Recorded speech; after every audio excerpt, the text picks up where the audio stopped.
It was the fall of 1982 in the state of Pennsylvania, and Chuck was going on a hunting trip the next morning. But the way he liked to do it is he would stay the night prior, because he hiked so far out in the woods, he figured it was just easier than waking up at 3 o'clock in the morning going on a couple-hour hiking trip.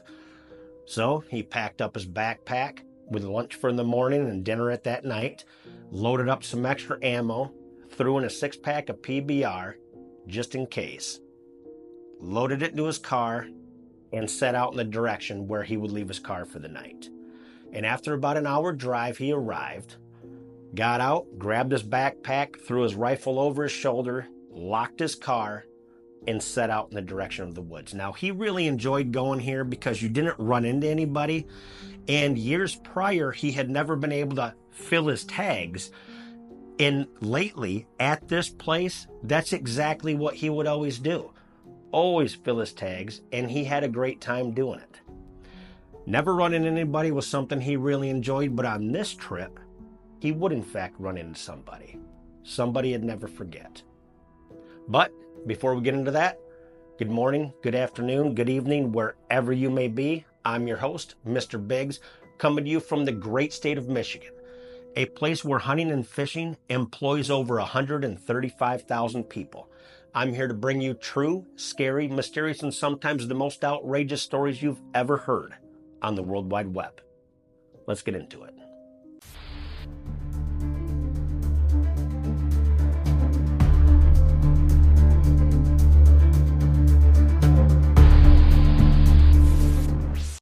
Now, as Chuck's a good hour and a half into his hike out in the woods, he hears something. He hears twigs breaking, leaves crumbling, and he knows enough, being out in the woods as much as he has been, this isn't an animal. He stops, he's scanning the area, and then he sees it. It is a man dressed in all black, long black coat coming out of the thicket, and what appears to be some small backpack on his back. And a little taken aback by this because he's not expecting to find anybody out there, Chuck, being the type of guy he is, engages in conversation. He says, "It's a nice night for it, isn't it?" The man just responds, "Hunting trip, huh?" He goes, "Yeah, I probably wouldn't be out here without Orange, though." He said, "I try to get out here a couple times a year, but sometimes it's pretty hard with work," is what Chuck said. And so Chuck introduces himself, and he thought he had heard something under the man's breath, but didn't quite catch it. And then he heard Halil, and Chuck said, "What's that?" He said, "The name." Chuck's response was, "That's a different name," yet the stranger just said, "Not where I'm from." Now, Chuck's a talker. He'd talk your ear off as long as somebody was willing to listen. Now, with darkness closing in, Chuck says, "Well, this is me." Throws off his backpack, starts setting up his tent, starts gathering wood for a fire. And he builds the bonfire, and he gets them each 2 logs to sit on, because this man's going to stay with him. And as the fire's going, just gets going, Chuck's like, "I almost forgot." And he leans back in his tent, and he feels in his backpack, grabs it, pulls it out, pops 2 off, and leans over the fire and offers the man one of his PBRs. He takes it, just nods with his head like a thank you, and they drink it, and Chuck's just a jabber jawing away. And as the fire gets going a little more, it's roaring at this point. As he reaches back in his backpack and he pops off 2 more beers, he gets up, goes to walk around the fire to hand him one. And as he's looking at the ground, watching where he steps, he looks down at the man's feet. He's not looking at boots. He's not looking at tennis shoes. He is looking at hooves. And he's just frozen, and he goes to look up, and he's not looking at the man he was looking at before. He is looking at the devil.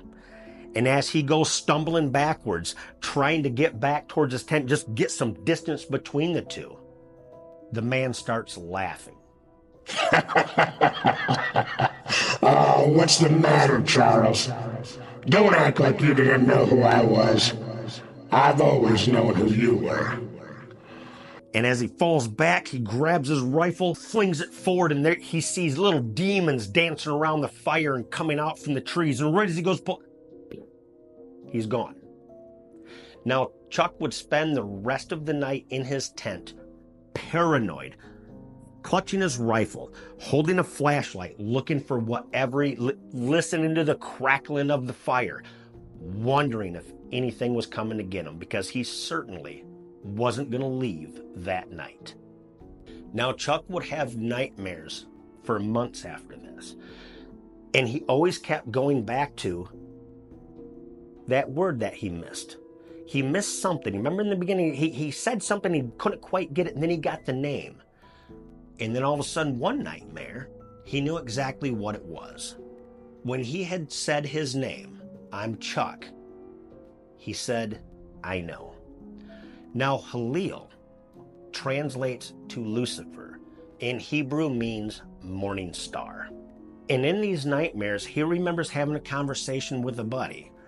And he, jokingly, he thought, said, "Boy, I'd sell my soul if I could fill these tags." Did he make a deal with the devil? It was the summer of 1986. I was 8 years old. And my mom would always take me to a babysitter. And because she started work really early, she was a waitress and she had to open, so she had to be there by 5 o'clock.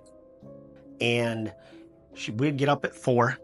She'd get me ready and we'd go on a drive, and we would go.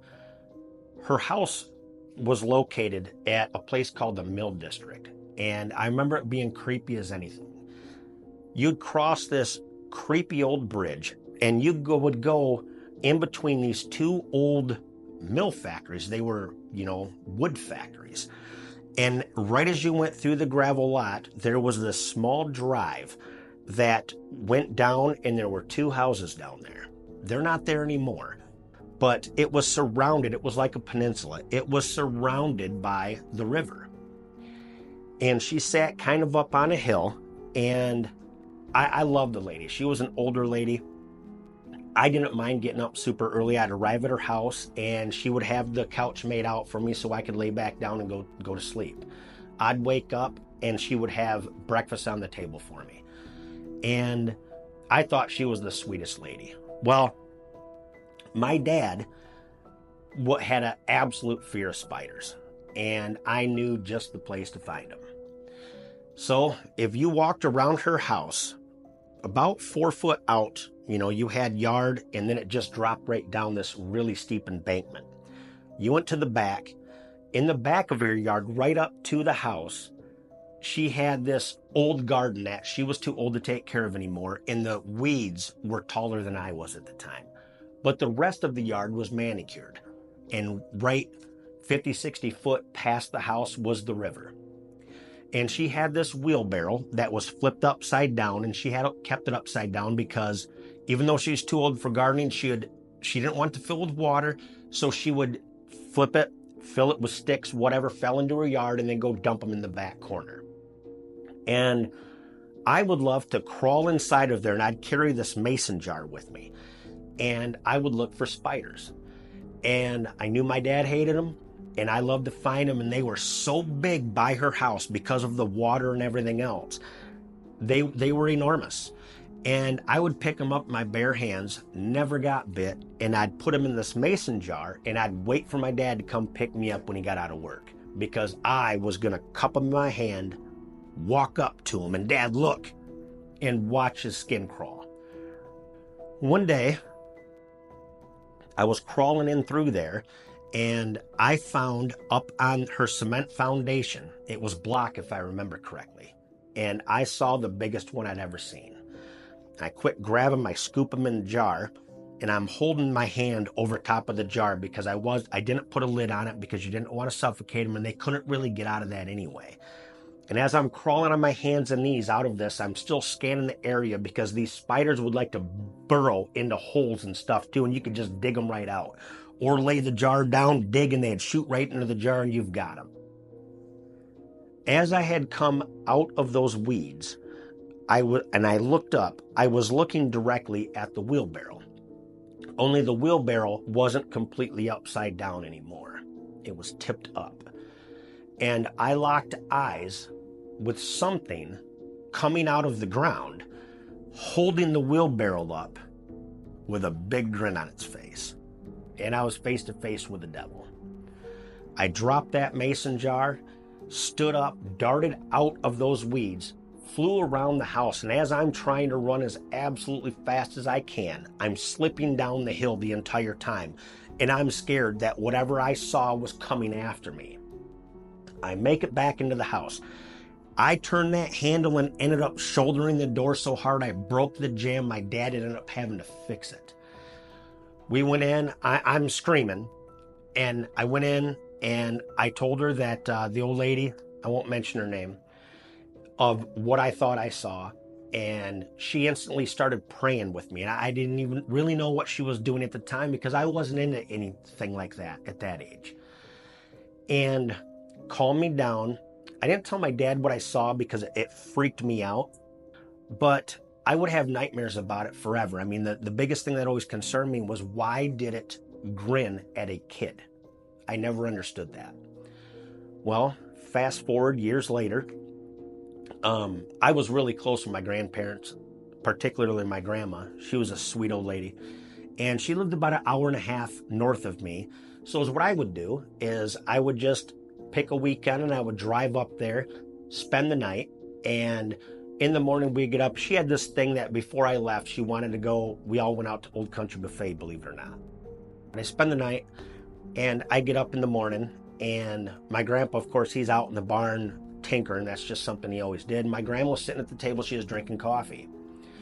So I go into the kitchen, grab me a cup, pour it, go and I sit down with her, and I'd had that dream again. And I didn't have them all the time at this age, but I had it that night. And I'm sitting there, I'm talking to my grandma. Grandma, I got to tell you something. And I proceed to tell her the story of running into the devil when I was just a kid. Right as I said the devil, she's taking a drink, and she locks eyes with me, lowers a cup down, and she says, "You've seen him too."